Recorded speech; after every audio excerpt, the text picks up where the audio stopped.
You might never have contemplated the differences between private and public schools in Australia. The Brendans versus the Brandons, the Pools versus the Portables, early Pfizer access versus a maths educator teaching you the flute. Increasingly, the pandemic is reminding us that Australia has one of the most unequal education systems in the developed world, which in the words of Jermaine King, isn't quiche. Hit it, Fergie! All the time I turn around, brothers gather round, always looking at me up and down, Hey, looking do at me me. a favor real quick and smash that like and subscribe button. Ever look at your taxes and think, gee, I wish those coins were going towards a choir program at an elite Melbourne private school. That's an investment which will pay itself off when I see their singing performance on the news. I wish that all the ladies were holes in the room!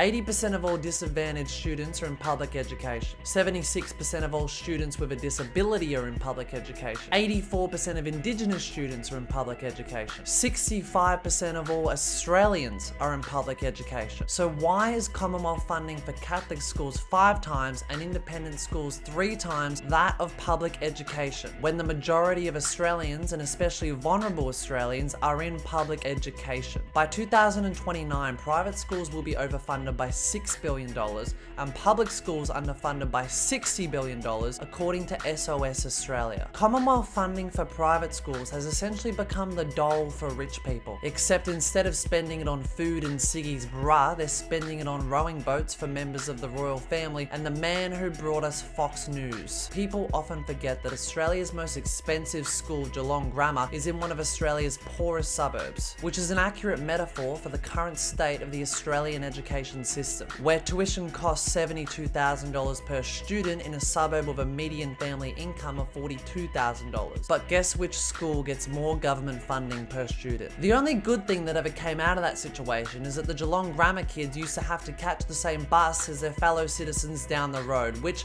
I'm pretty sure is how Australian UFC begun. Now, of course, they ride home on peasants, which Scott Morrison claims is creating jobs and growth for the local economy after the Ford factory closed. But it's not just the federal government. All state governments cut their funding of public schools by an average of $660 per student, while increasing their funding of private schools by an average of $221 per student. Victorians shouldn't forget that a reason our number plates say the education state is that this state was one of the first places in the world to make education an inalienable right when we passed the Education Act of 1872, which removed state funding for non-government schools and acted on the principles that schooling should be free, secular, and compulsory between the ages of 6 and 15. The legacy of that is a complete reversal where states fund non-government schools like they're a sugar daddy. The Guardian reported the JobKeeper rort, where private schools reaped hundreds of millions of dollars in extra government funding from JobKeeper designed to support charities during the COVID-19 crisis, despite not recording any significant impact on their revenues. Schools like St Leonard's in Brighton, where the infamous Brighton Karen respawns every Melbourne lockdown, disclosed $6.19 million in JobKeeper payments in 2020, even though income from school fees increased by a surplus of nearly $11 million.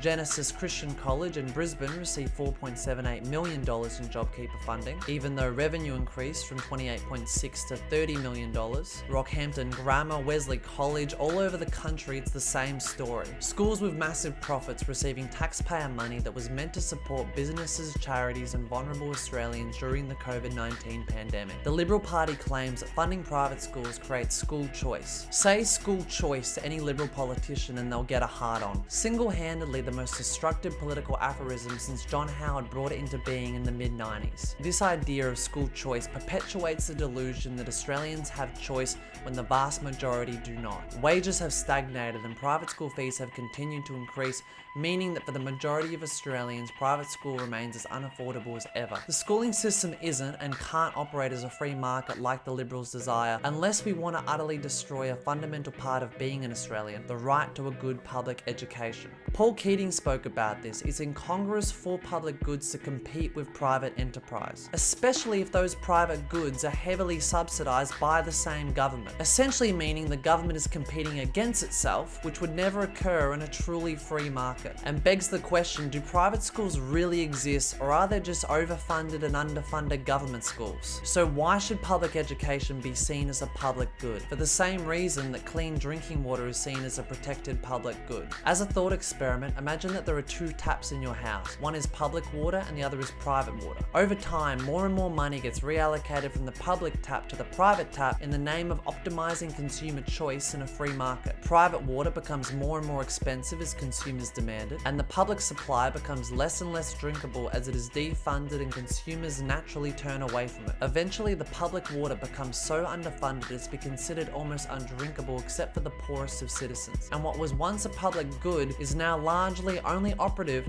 as a private commodity that you can access if you have the money. That is the crux of this vicious cycle which occurs when we privatize public goods. Like education, defund them until they get so bad that people demand they are privatized, resulting in this former public commodity exclusively serving those in the top tax bracket. In the words of Jemaine King, some of you come from povo families, but that's not your fault. I know that some of you don't even have Foxtel. A lot of people remember that quote, but they forget that Chris Lilly based that character on real people. The more money we give to private schools, the more Jemays we will create. And because another public good is underfunded, you won't see them on TV. You'll see them in your life, in your workplace, in your family, and there's nothing quiche about that. Please like, subscribe, comment, and join our Patreon below so I can keep making these videos. Hit it, Fergie. All the time I turn around, brothers gather round, always looking at me up and down, looking at my